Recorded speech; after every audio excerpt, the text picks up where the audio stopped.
Hey guys, in this video I will show you how you can fix can't play rivals. The game is locked, as you can see here.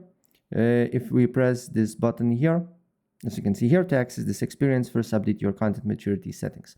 So what you need to do here is to press go to setting. Then you need to wait for a couple of seconds, go to a privacy and content maturity. Then you need to go to content maturity, and then probably yours is on minimal, so make it to moderate, and then the game should work. If for some reason you cannot change this option here, then you need to go to parent and controls here, and then ask your parent or guardian to change this option for you to, as you can see here, not minimal but moderate. And then if we go back here, and as you can see here, now I can play rivals. So yeah, that's basically it. If I help you out, please press like button and subscribe for more. Take care. Bye.